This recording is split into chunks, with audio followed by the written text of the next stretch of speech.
was 1933, and the United States government has gone bankrupt. In just 20 years since the inception of the Federal Reserve, 1913, the United States Congress and Senate have blown through so much money they've given a bad name to drunken sailors. And they're bankrupt. And they need money. Now. They declared bankruptcy. Then President Franklin Delano Roosevelt called in the American gold for United States citizens, not Americans. This would be your military personnel, your government employees, and your corporations, which were created by the government. There is a difference between a United States citizen and an American. Well, Americans at that time, they were as ignorant then as they are now. They didn't know any better, and it was plastered all over the headlines in the newspaper. FDR outlaws ownership of gold. Got to turn it in. And you weren't just out, you got a coupon. If you gave them a $5 gold coin, you got a coupon for $5. An IOU, basically. But I'm getting sidetracked. Well, the government took in all these gold coins and melted them down, turned them into bars. Well, they had to have a place to store them. They stored them at Fort Knox in Tennessee. Fast forward a little over a decade later, World War II has ended. And the United States government, the Allies, have seized, stolen is a nicer word, all of the gold that Nazi Germany had. And that's only fair because they stole it from the Jewish people. Well, we've got all this influx of gold now. And they had to have a place to store it. And so they took that to Fort Knox in Tennessee. A few years after that, America is the lone superpower in the world. You got the Soviets, but we were financing them anyway.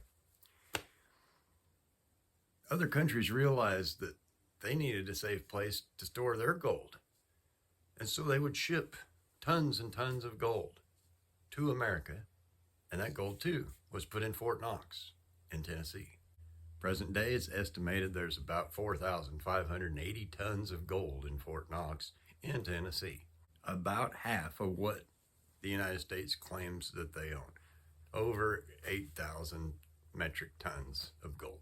The trouble with that is, how do we know? Well, we don't. Around about 1974, people started asking questions. Let's see this gold. So they did an audit.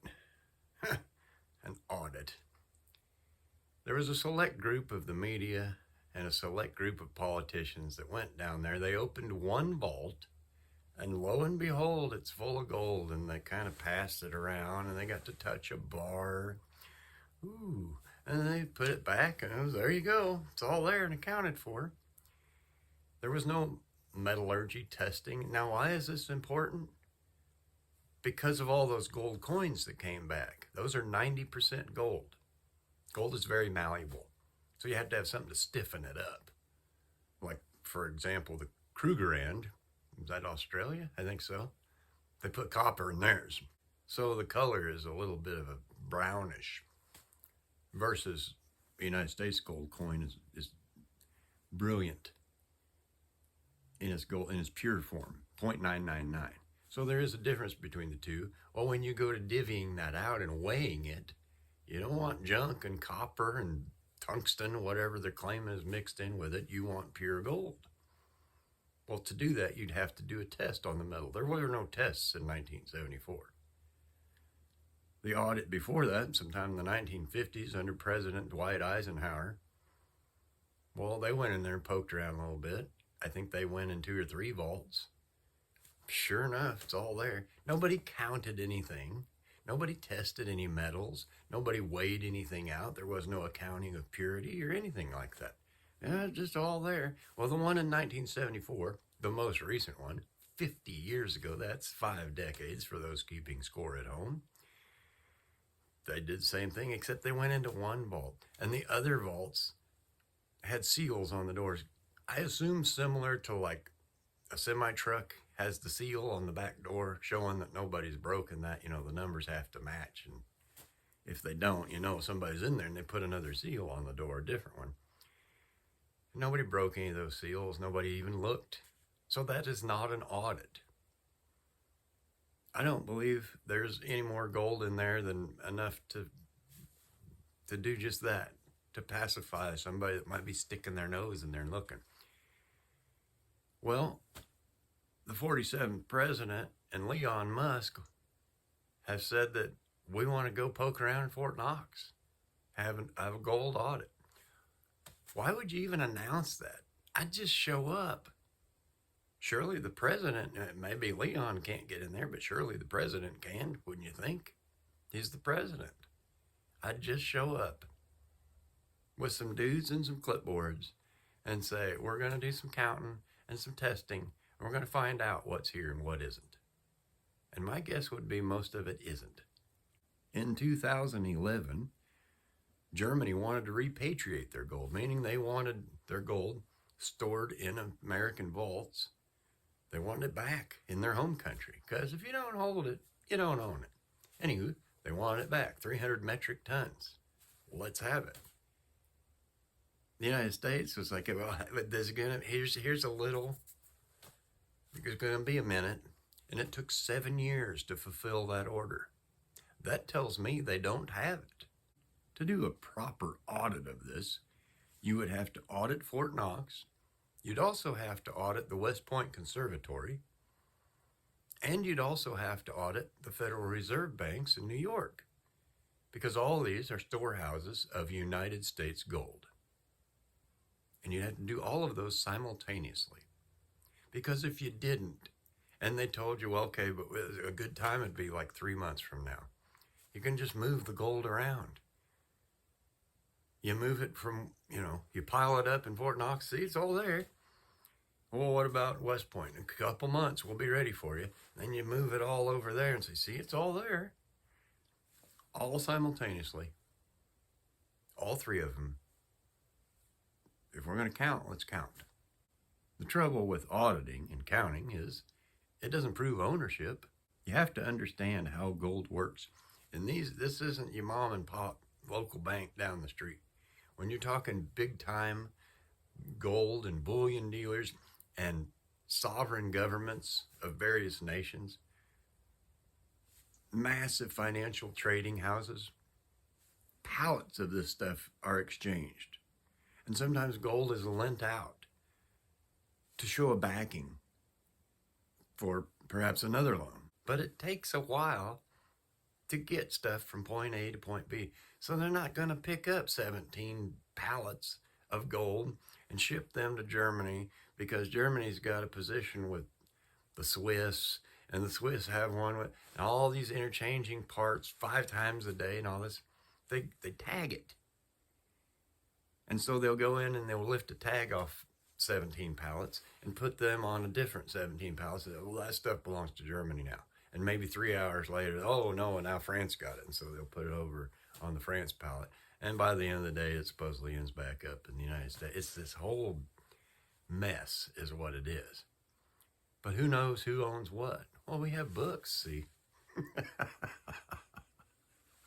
To simplify this whole mess, this whole conspiracy thing of, is there gold in Fort Knox? Is there not?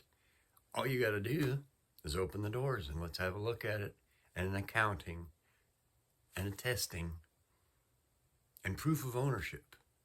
And that lays all that to rest. Well, quite similar to the Kennedy assassination files, you're going to have to wait a minute, see? This is so blatantly obvious. We don't own any gold. You got some. Do you have as much as you claim? No.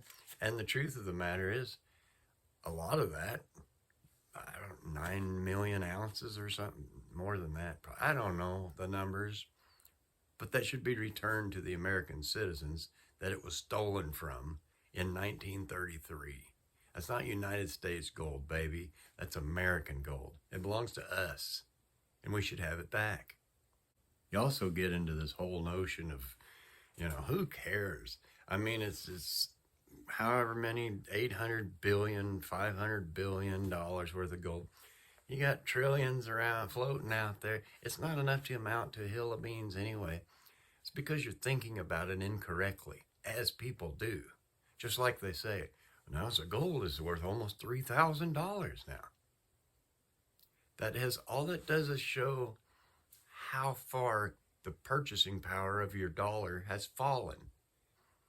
When they stole the gold from Americans in 1933, an ounce of gold was worth $20.66. Just a few months after stealing the gold from Americans, Roosevelt devalued the dollar and said an ounce of gold now is worth $35. And then it was hundreds, and then it was 1,000, and now it's almost $3,000. What that means is it takes 3,000 of your little coupons to buy the same 1 ounce of gold. But interestingly, in 1932, 1 ounce of gold would buy a tailored suit for a man, custom fit. And today, all these years later, nearly a century, an ounce of gold will buy a custom suit, custom tailored to fit a man. The gold hasn't changed value. Your dollar has lost purchasing power. Now, what are they going to find in Fort Knox? Something. There'll be some in there. And isn't it interesting that during this delay, see, we've announced we're coming. They got time. And ships are bringing gold from England. And people and bigger banks and larger investors in England are suddenly starting to call and saying, hey, we want our gold. We don't need you to hold it anymore. We want ours. And they're being told it's probably about a 2-month delay. If you have it, what are you it's mine. Give it. It's going to be, 2 months. They're shipping gold to the United States. And I'd take a wild gander and say it's going straight to Fort Knox. It's just a shell game. Where is it? Whose is it? Where's it going? Oh, look, see, it's all there. Point being, I guess my point would be that every investor and your Dave Ramsey's and your governments are saying it's this crusty old metal. Well, it's an element for starters, and it's a storehouse of value. But don't worry about that. That doesn't mean nothing. It's just as silly. How come central banks are buying it and hoarding it all across the world? Why are the Chinese buying everything they can lay their hands on? Not to mention India. It's just this old crusty rock. Why do they want it so badly? My advice, if I had any, you got extra money laying around, and it's going to take some extra. Get you some gold and take physical possession of it. Because if you don't hold it, you don't own it. And as we saw in the 1990s movie Dumb and Dumber, everything else is just an IOU, and we know how good those are.